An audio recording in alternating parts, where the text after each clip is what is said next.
And good morning, KOD Nation. What is up? Yankees Nation, what's good?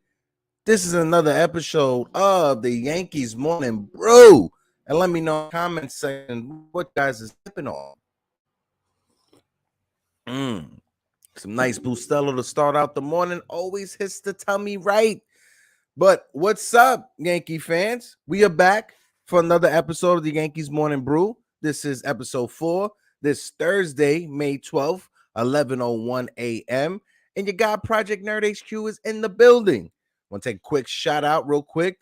The Nice Deegan YouTube channel just hit 400 subs. So if you're one of those new subs, let us know. But as well, like I always said, if this is your first time tuning in, hit that like, hit that subscribe button. Join the KOD Nation. Join the FCF world. Get yourself a Knight. Get yourself a Steed. If you like one of the other teams, go ahead. But just know the Knights of Dejan are here. Breaking news yesterday, there was a 3-way team trade that got us Terrell Owens. But I saved that for the KOD crew. Let them handle that, break that down. We're here to talk about the Yankees and nothing more. And speaking upon those Yankees, hold on. Let me add it here on the bottom. Give me 1 secundo. Boom, boom, boom, boom, boom, boom, boom.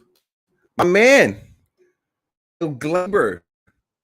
Yesterday was Glaber Day at Yankee Stadium. Basically, Glaber Torres 5 and the Toronto Blue Jays 3. But Glaber Torres bounced back after going over after his game-winning home run. He had an opposite field 3-run home yesterday that, was a Little League home run, according to Chris Woodward. But, hey, Glaber knocked it out, opposite field, 3-run home run yesterday. Got to give it up to Glaber. Got to give it up to Glaber. There was a lot of Yankee fans that wanted him gone, wanted him shipped in a deal for O's. Wanted us to just move on from Glaber, but I wasn't one of those. When the Yankees were in talks for Olsen, I was praying that we didn't give up Glaber Torres for Matt Olsen. But that's the past. Glaber is here. My man, Metaverse King, what it's good. Salute, salute, salute. 3 capital S's. How you doing? Yeah, thank you so much. Shout out to Jiggle Man, because Jiggle Man helps me out with a lot of the graphics. That's my guy. But I got another one to show you, because yesterday was a bit shaky. I know we won the game. It's easy for us to win the game and talk about just winning the game, but we got to bring up the guy, Aroldis Chapman. We got to bring him up. Man, Chappie yesterday in the 9th inning. Anytime the Yankees have a lead, whether it's a 1-run lead, a 2-run lead, a 3-run lead, hell, if the Yankees got a 10-run lead and Aroldis Chapman is in the game, I get nervous. I don't know what it is about him, but Aroldis Chapman, he sometimes he has it, sometimes he has to find it during an inning. I'm not sure if that's something we want to rely on, especially since it burned us in the past. In the postseason, especially against Houston, Altuve had that walk-off. So, hey, I'm bringing up bad memories. I apologize. But another one that I got to add up here, got my guy, Greeny, Chad Green. Sorry to do it to you, but I got to add you to this list also, because both Chad Green and Aroldis Chapman aren't the same pitchers that they used to be. Chad Green, he had a breakout season, I want to say 2 or 3 years ago, but ever since then, he hasn't been the same. He's been more of a proponent to giving up the long ball. We've seen it this season. We've seen it last season. I think Booney needs to move Chad Green down the pecking order when it comes to the Yankees bullpen. I think Clay Holmes needs to take that leap over Chad Green. I would even throw in Michael King, taking a leap over Chad Green, Johnny Lasagna. But Chad Green has to come down the pecking order when it comes to this Yankees bullpen. I'm sorry to say it. I apologize, Greeny. My fault. I don't want to be that person. Trust me, I really don't. But then let's just get into the game. All right. So I'm gonna bring up the Yankees box score if I can. Hold on 1 second. There it is. As you can see, we had Hicksy leading it off. We have Judge, who was the DH. He had half a day off. Aaron Rizzo, the first baseman, batting third. Giancarlo Stanton did have a day off. So did Josh Donaldson.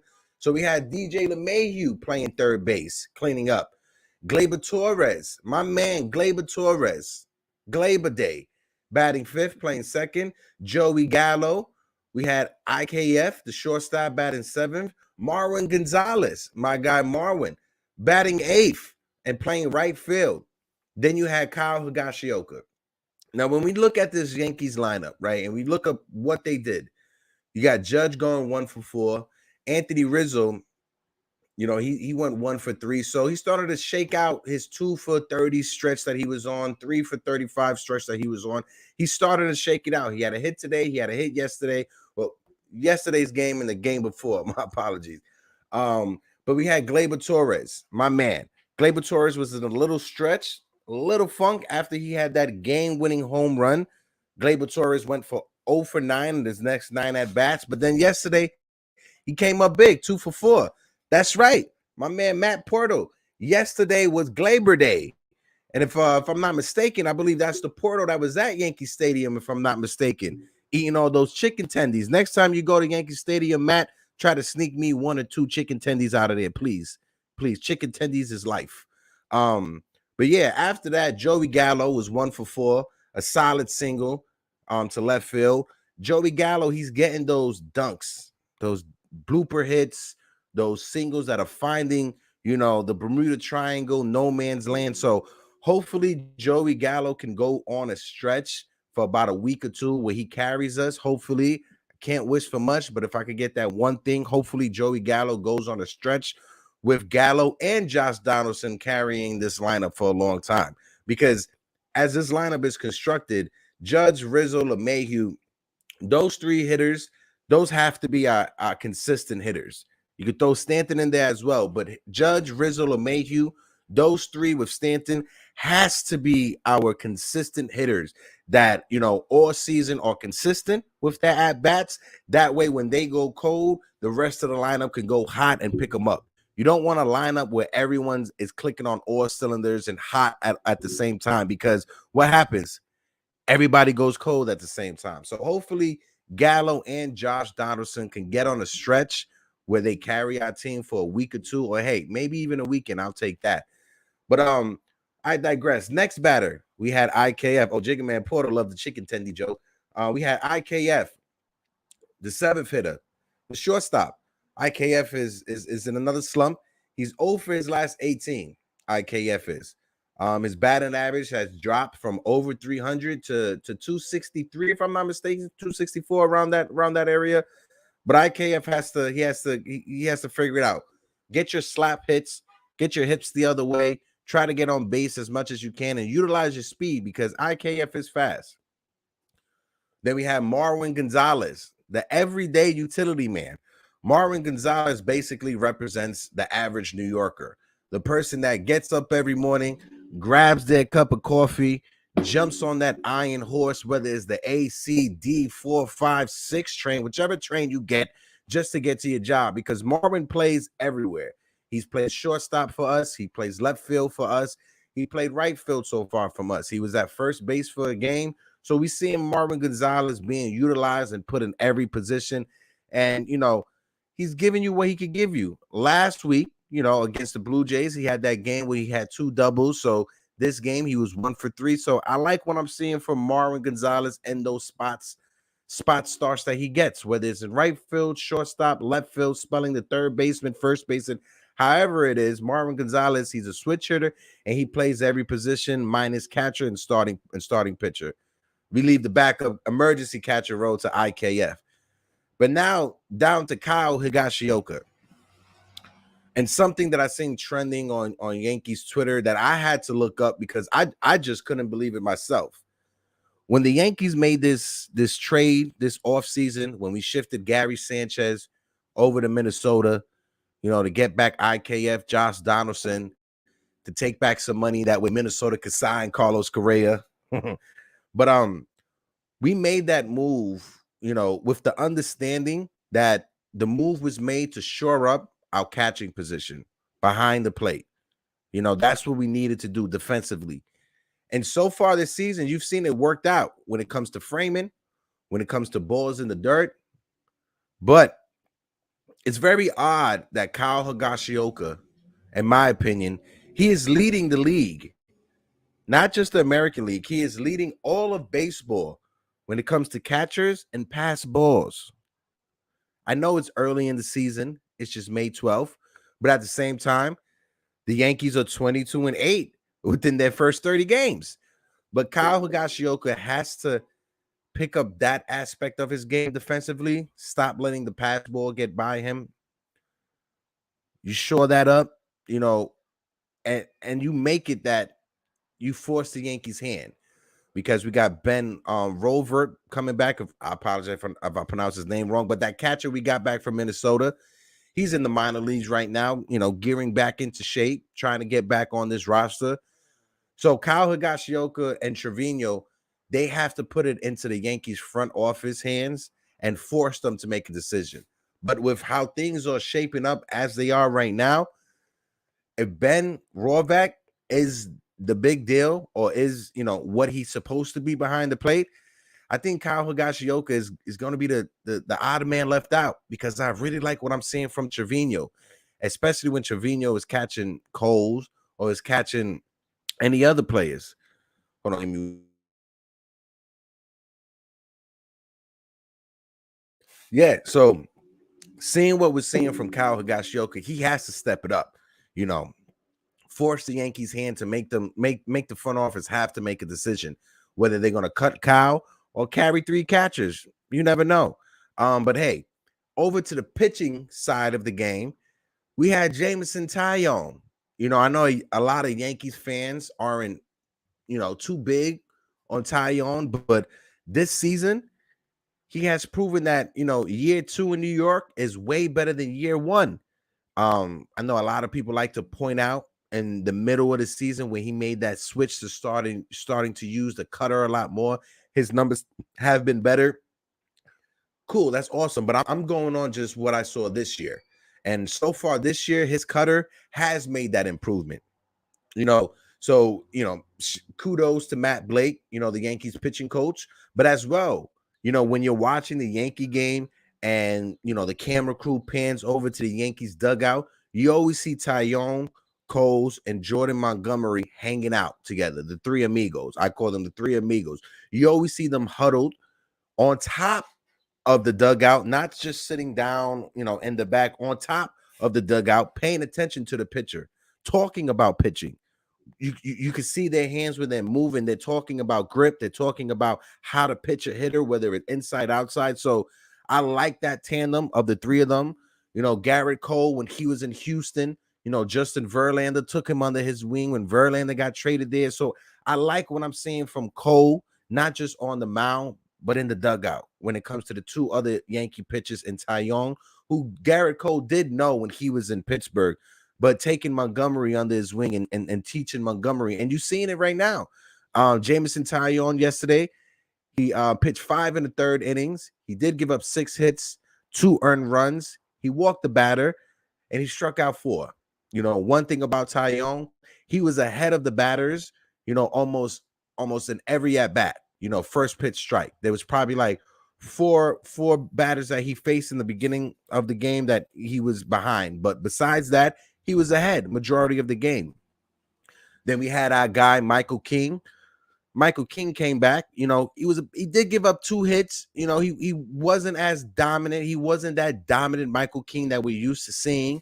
He was relieved for Clay Holmes, but Michael King, he pitched the inning, give up those 2 hits, no runs, no walks, and he did get a strikeout. My guy Treyway, what is good? My guy Pots and Pans. Hope all is well. Moving on from King, we had Clay Holmes. Clay Holmes pitched the inning in 2/3, no hits, no earned runs, no walks, and he did have a strikeout. When Clay Holmes did come in, he came in for Michael King. It was a situation where it was 1 out, there was 2 runners on, but Clay Holmes got what Clay Holmes needed. He got that ground ball double play, and then after that, Aroldis Chapman came in. And Chappie is always going to be what Chappie is. He's going to be shaky. He's going to have your heart pumping in your chest. But we got the save. It was his 8th save of the season. So Chapman did pitch an inning. He gave up a hit. He gave up that one earned run, like I said. He walked the batter, and he had 1 strikeout. During his time when he was out there, the Yankees did get up Chad Green. Because they thought that they would have to, pull Chapman out, because they just wanted to win. But Chapman was able to figure it out. But this is not something that we could just let happen for the entire season, let alone the playoffs. We can't have a situation where it's game 4 of the ALDS or it's game 5 of the ALDS, game 7 of the ALCS, and we have Aroldis Chapman out there on the mound with a 1-run, a 2-run league, runners on, trying to figure it out. No, we need to answer this, and we need to find out the solution before the All-Star break and before the playoffs when it comes to Chapman. But hey, overall, it was a great win. It was a great Yankee win. The Yankees are 22-8 in their first 30 games. The last 5 or 6 Yankee, no, it was 8. I got my notes right here. The last 8 Yankee teams to win 22 of their first 30 games have all gone to the World Series. So if that's any, foreshadowing, or if that's any good luck, or if that's anything that we want to point to, hey, those are good numbers to look at. But hey, let's go over to Toronto, to the Blue Jays. Also, too, you have to give credit to these young Blue Jays. This rivalry this season with the Yankees and the Blue Jays is going to be real good. After last night's game, when I'm glad that after in the first inning, when Taillon hit Vladimir Guerrero Jr., there was no chirping after that because, I think it was an accident from Taillon. I don't think he was trying to hit Vladimir Guerrero Jr., but hey, we don't know what's in your mind. But I'm glad that there was no benches, clearing, or there was no ugly punches thrown, nothing. Boom, boom, boom, boom, boom. Now look at this Blue Jays lineup. Now off to the Blue Jays. We had George Springer leading it off, having a half day off as a DH. We had Dante Bichette, Bo Bichette. Bo Bichette playing shortstop, batting second, 3 for 5. Vladimir Guerrero Jr., the first baseman. Teoscar Hernandez cleaning up. Gurriel playing left field, batting 5th. Alejandro Kirk, the catcher, batting 6th. And, Kirk, one thing is Kirk is going to hit, and that's what Alejandro Kirk does. Hey, that's right. KOD Nation, what is good? Throw your swords up in the chat. But then we have Matt Chapman batting 7th. Matt Chapman, the gold glover, the platinum glover. He did have an error that allowed a base runner to get on, that allowed that home run, that walk-off from Judge. But then we have Espino, the second baseman, batting 8th. And then we have Ronald Tapia. Tapia from his days with the Colorado Rockies. Tapia is a very energetic player. I love seeing him play, honestly. His speed, his athleticism. I just love watching him play. But then over to the pitching side, we have Berrios, who's, besides Tapia, Berrios is one of my favorite players that is not on the Yankees. Him being from the island of Puerto Rico, just like I am. I'm happy, and I love watching Berrios whenever he pitches. I wanted the Yankees to go after him, but hey, they didn't. But anytime he pitches, I love to tune in. We had Richards right after that. Then we had Thornton, and we had Broruki, and I hope I pronounce his name right. But Berrios pitched 5 in the 3rd. He gave up 5 hits, 5 runs. He walked 1, and he struck out 4. Those 5 runs were all from Gleyber Torres. Gleyber Torres had that 3-run home run, and he had that 2-run single up the middle. And if you ask me, I think that 2-run single up the middle would have been a 2-run single in any ballpark. So Chris Woodward, hush your mouth. Richards pitched 2/3 of an inning. He gave up a hit, no runs, no walks, no strikeouts. Thornton pitched the inning in 2/3 with 2 hits, no runs, no walks, and 1 strikeout. Broruki, I'm just calling him RB. He pitched the third of an inning, no hits, no runs, no walks, and 1 strikeouts. The losing pitcher, Berrios, he is 2-2 on the season. That's from the Blue Jays side of it. You know, it was an entertaining series, a 2-game series. We always love those 2-game series. You never want to get swept in those 2-game series. I'm sorry if you are a Blue Jays fan and your team got swept. I apologize. I am not trying to pour salt on the room, but this game overall was a pretty awesome game to watch. When you got Jameson Taillon, we see his numbers on the season. Oh, let me go back real quick. Numbers on the season after, before yesterday, but he 5 starts. He has a 2-1 record. Now it's 2-2. A ERA 2.84 has gone down as well. 25 innings. He had two walks on the season and 21 strikeouts. One thing I could say is 2 walks on the season and 25 innings. That's something that you have to tip your hat off.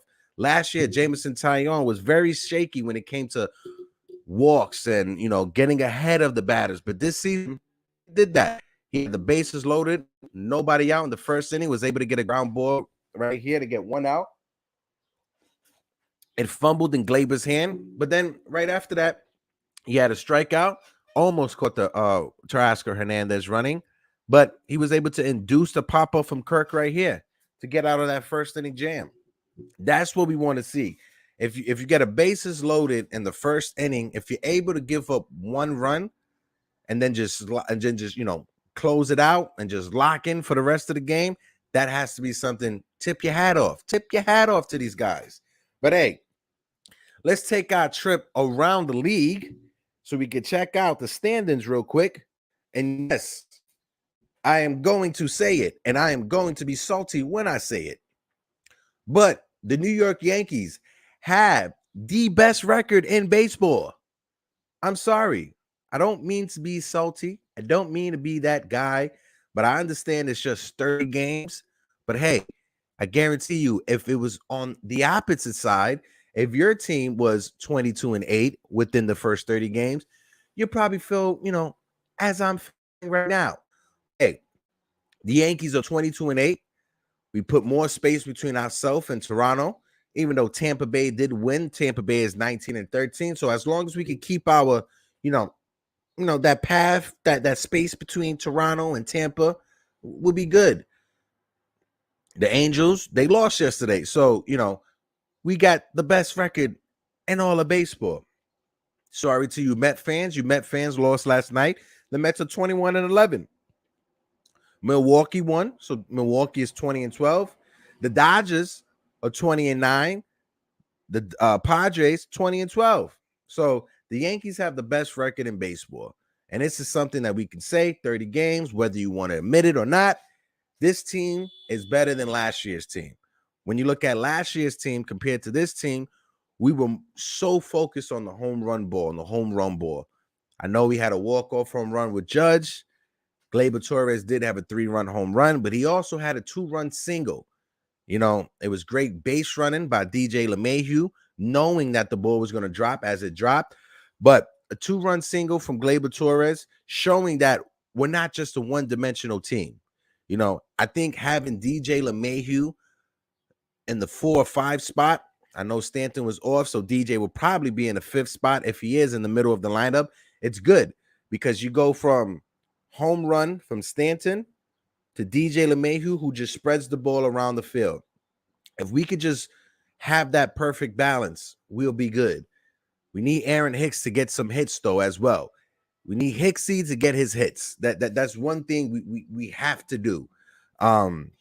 Besides that, this team is clicking on all cylinders. Today, we go against the Chicago White Sox. So after that game yesterday in the Bronx, look, this is Gleyber Torres' 2-run single right here. And DJ just gets in. DJ never stopped running. He already knew where that ball was going to be, and he knew it was going to fall, and he just kept running once that ball was hit. So kudos to DJ LeMahieu for his great base running. Right here, you get a ground ball that you needed to get out of the 7th from Clay Holmes. And Vladimir Guerrero yesterday was visibly frustrated with himself. You saw it. But then this is the run that Chapman gave up. He gave He had 2 runners on first and third, nobody out. But that was the only run he gave up, and then he was able to close it out. But Chapman has to figure it out. I understand that yesterday and the day before was the first time, like, he almost gave up the home run bomb right there. This is when my heart was shaking. Oh, when this was happening.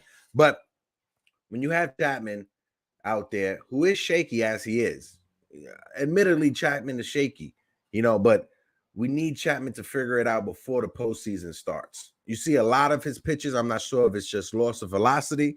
Normally, Chapman, you see him in the hundreds, 101, 102. This season, 98, 99, which is still good. Don't get me wrong. It's just really good, but we haven't seen what Chapman is normally is, that 100, 102. We've seen Chapman add in the splitter to his arsenal, but I don't think the splitter's working out for him. It's causing too much calluses or hangnails in his finger right here. When you grip it on the splitter, this finger right here gave him issues last year. It was a disgusting hangnail that he had. It was horrible. If you're a fan of Dr. Pimple Popper, you would appreciate the hangnail that Aroldis Chapman had on his finger. But tonight, the game's at 8:10 in Chicago versus the White Sox. Whoa. The game is tonight. We have Luis Hill. The Yankees called up Luis Hill. You remember Luis Hill? Nice Yankee prospect versus Dylan Cease tonight. Luis Hill in the minors this year, he has struggled. His first 2 outings, he struggled. His first outing, I believe he only made it through 1 inning and gave up 6 runs. His second outing, he didn't even make it through the first inning, I believe, and he gave up 5 runs. But his last 2 outings before he was called up, he was solid. So hopefully it was just the early season jitters or the early season getting yourself together in the minors. But Luis Hill last year, you remember the beautiful stretch that he went on, that Yankee fans thought that he was going to be the next great thing. But Luis Hill's going to be pitching tonight. I think we need to see that. We're not sure if Nestor Cortez is going to be stretched out, how many innings Nestor Cortez is going to be able to throw with his arm, because he's used to just being in the bullpen. So not sure if he's going to get to 150 innings. Then when you throw in the combination of Luis Severino coming back from injury, and the Yankees are going to want to keep him to an innings limit. So not sure if you're going to get 150 or 180 innings from Severino as well. So we're going to need these spot starts from Luis Gil. If the Yankees decide to make that move with Michael King and put him in the rotation, a spot start from Michael King. We do have Deivi Garcia down in the minors who could give us a spot start. We got Clark Smith down in the minors who could give us a spot start. So we got some options. It doesn't mean necessarily the Yankees have to go out there and make a splash for another starting pitcher. We'll see how the Yankees rotation is shaped up when we get around to the trading deadline, but I don't think we're going to need that. So I'm very excited to see what we have tonight, with Luis Gil. So I'm going to just go through the leaders of the team. So the batting leaders for the Yankees, of course, Aaron Judge is leading the team with 10 home runs. He has a 288 average, and he has 22 RBIs. Oh, my man Foxy. Salute, Foxy. Uncle Foxy Pots and Pans. Uncle Foxy is one of the great voices that we have in the Knicks fandom. You guys know him from his time with Quest over there at my apologies, Sports Vibe TV. Foxy is my guy. That's my long lost uncle. But salute, Foxy. Thank you for coming through. Batting average wise. Oh, DJ LeMahieu, I apologize. He's over 290. 2 points higher than Aaron Judge. So Judge is leading our team in home runs with 10. DJ LeMahieu is leading our team with batting average at a 290 clip. His on-base percentage is 366 with a 420 slugging percentage. Make what you want with that. But then you got runs batted in. We got both Judge and Stanton leading the team with 22. On the Chicago side of the ball, Tim Anderson, who is one of the great talents in baseball, energy-wise, toughness, how he plays the game. I love Tim Anderson. Tim Anderson, he's hitting 347 on the season. Now, if you guys remember, Tim Anderson is the one that DJ LeMahieu was battling it for when it comes to the batting title a couple years ago. So Tim Anderson is a legit shortstop. I mean, legit hitter. He's leading the White Sox when it comes to home runs and batting average. His batting average, 347, like I pointed out. He does have an on-base percentage of just 377. So his average and on-base percentage is not that much of a difference, but it still is a difference. You got Jose Abreu, who's leading the White Sox with 12 RBIs. He's hitting 217 on the season. Not the type of start that I know White Sox fans have had hope for, especially since last year the White Sox was given the title of the next best young team coming up. I feel that the Blue Jays took that title away from the White Sox because what the Toronto Blue Jays are now is what the Chicago White Sox should be. I understand injuries play a big part. I do get that, but I think too much pressure was put on the White Sox and, those young players. I'm not sure if they was able to rebound it. Let's see right here. Remove this. He said, it's crazy to think the Yankees starting lineup doesn't have a 300 hitter with the year they're having. Yeah, absolutely. Not one 300 hitter to find. Not one. But, hey, that's what they say. That's what they call baseball, Susan. But the difference between this Yankee team and the old Yankee team is our pitching. And see, Foxy said, and Nestor has made a difference. Absolutely. This entire pitching staff has made a difference. When I was younger, I remember the Yankees in the mid 2000s. I talked about it on the last show. That was our Achilles heel, our starting pitching. We traded for Randy Johnson. That didn't work out. We had a guy named Ching-Ming Wong who, had 2 back-to-back phenomenal years. I think he was 58 and 12 or something like that, or 48 and 12, and it's something to that measure. But Ching-Ming Wong I'll look up the stats so I have it for tomorrow, but Ching-Ming Wong had a phenomenal first 3 years before he got injured. He was on path to be one of the next best Yankees pitchers coming out of the Yankees minor league system. Heavy sinker at 96, 97 with a nasty slider and splitter combination.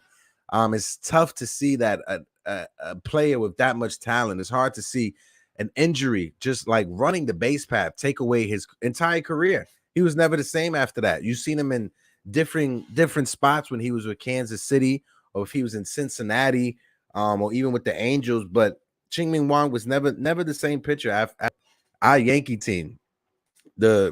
Our pitching is what's leading us. I'm gonna look up the pitching stats right now, but our pitching stats is what's leading us. When you look at the batting leaders, you got Manny Machado hitting 383. You got Eric Hosmer from San Diego. So you got 2 San Diego Padres back to back when it comes to batting average. Then you got Josh Bell with Washington, 349, and then you got Tim Anderson from Chicago.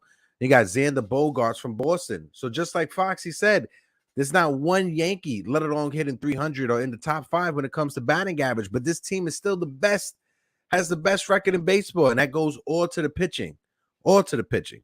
When it comes to home runs, the Yankees will top up there. Aaron Judge is leading all of baseball with 10 home runs. Then right behind him is his teammate Anthony Rizzo, tied with Mike Trout, C.J. Cron, and Byron Buxton from Minnesota.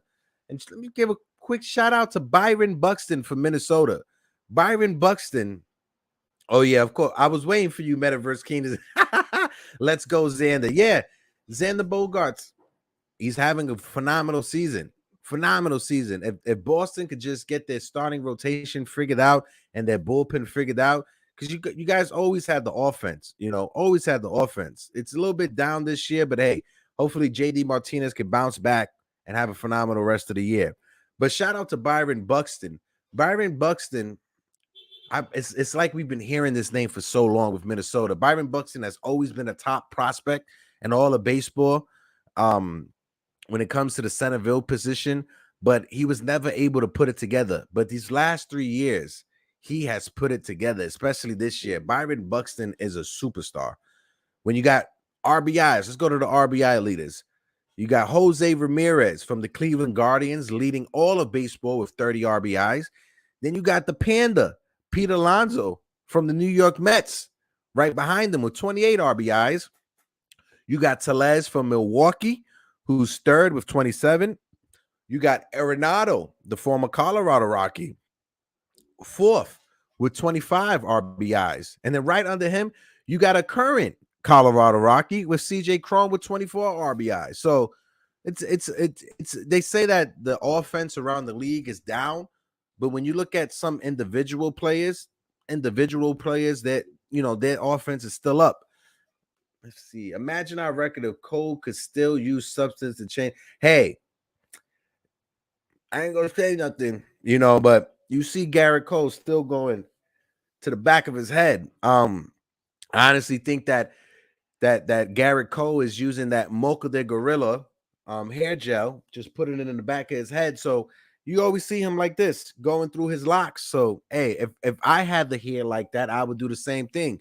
But yeah, honestly, when it comes to the sticky substance, if you ask me, as long as pitchers aren't abusing it, I have no problem with it. You know, there's a lot of hitters that said that they will rather a pitcher be able to have pinpoint accuracy than having, you know, just 98, 99 miles an hour going right to his head. Oh, yeah, it is smart. It is smart. If I had that hair back there, I would put the hair gel right in it, just so I, you know, do that one thing, whoop, right there, get a little bit, rub it on you.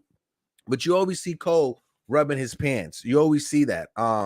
He had I think it was 3 starts ago, he was rubbing. He had some patch on the back of his pants. But hey, nowadays, especially with technology, no matter what Garrett Cole does, everybody's going to try to find the angle of him. He dig up his nose, guarantee you somebody going to say a sticky substance on the baseball. But let's go over to the pitching side of things. When it comes to the earned run average, Nestor Cortez, as Foxy pointed it out earlier, Nestor has made a big difference. Nestor Cortez is third in all of baseball with a 1.41 ERA. I'm going to say that again. Nestor Cortez is third in all of baseball with a 1.41 ERA. And I want to shout out my brother, Worldwide Mayberry. My guy, Worldwide L, former co-host of mine from For the Love of the Game. Shout out to L and Hard Will. Those my guys. I just couldn't, like I said in the last show, I couldn't commit to the evening. You know, in the morning is where I'm at right now. But Worldwide L and Hard Will, wish them nothing but the best of luck. L, thank you for stopping by. And the Yankees don't suck. The Yankees don't suck. The Yankees don't suck. The Yankees don't suck. Don't get banned, all right? Don't get banned. You just got here. It hasn't even been 2 minutes. But like I said, Nestor Cortez is third in all of baseball with a 1.41 ERA. He is second in the American League with a 1.41 ERA behind Chicago's White Sox Michael Kopech. So we're going to see Cortez this series versus the White Sox. We're going to see what's going on. Then when you look at the saves leaders, you got Romano, who's from Toronto. Romano from Toronto with 12 save. Rogers from San Diego has 12. And Hader from Milwaukee, Josh Hader, has 12 as well. Then when you look at the American League, you got Liam Hendricks, who has 9, and Daniel Bard from Colorado, who has 9. Shout out to Daniel Bard. If you guys don't remember who Daniel Bard is, Daniel Bard was the top pitching prospect or top prospect for the Boston Red Sox back in the day. He dealt with injuries. He had so many different injuries that just held back his career. He had to leave Major League Baseball. He went the independent route, and he circled, just like the circle life, right back into MLB.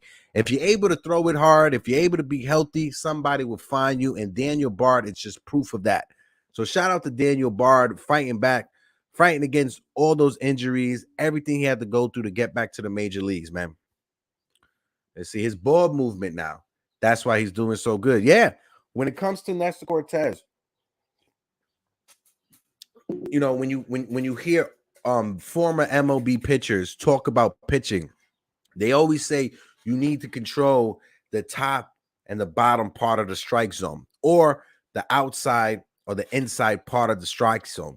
When it comes to Nestor Cortez could command all 4 parts of the strike zone: the top, the bottom, the outside, and the inside, right? And it's not just that. He changes speeds. He changes arm angles. I said it the other day. Nestor Cortez is the lefty El Duque, not just because he switches those arm angles, and not just that he's from Cuba as well, but the way he just competes. He's a baby lefty El Duque, and I'm liking what I'm seeing from Nestor Cortez, and he's proven that he's not a fluke. This is not a fluke. Nestor Cortez, if he keeps pitching the way he's pitching, he's going to get some votes for the All-Star game when it comes to managers picking who they want. And see, it doesn't take much. Just a little movement makes a big absolutely. And when you could control your cutter that ranges from 88 to 92 miles an hour, and you combat that with a changeup that's 78, then a slider that sits anywhere from 80 to 86, it's kind of hard. When you look at the cutter, it's coming in, it has the same release point in the same spin as his slider does. So just that little bit left movement instead of a downward movement, it adds just so much, and it sits in the back of your mind. If you're a hitter, it just throws you off. And Nestor Cortez, he's very much like Mark Burley. He gets the ball, he throws the ball. He doesn't take time. He doesn't walk around. He doesn't let the batter get comfortable in the batter's box. And that's what you have to do. When you have the stuff that he has, you have to figure out whichever way you can to get it out. And Nestor Cortez has. He makes us regular average Joes feel like we could be all-stars. But yeah, I think that's it for when it comes to the stat leaders. But yeah, we got 3 minutes left before 11:45. I appreciate everybody for coming through. Let me see. Let me just play this here. Have the game going as we're talking. But tonight, let's see if we can keep this going. Tonight we start a 4-game stretch versus the Chicago White Sox. We start in Chicago. We got the rookie Luis. No, I shouldn't say rookie. The prospect Luis Hill pitching tonight. And I'm very excited for this game. It starts at 8:10. We got an 8:10 start because they're playing in Chicago. And like I said, if you guys are Chicago Cubs fans or Cincinnati Reds fans, and you have the opportunity to check out the Field of Dream games, go ahead. They're still selling tickets right now. If I lived in that area, I'll try to make an effort, but I'm nowhere near. I'm all the way in New York City. But if you live anywhere in Illinois or outside Illinois, if you're a state that's just over the border, if you're able to make the Field of Dreams games, please do that.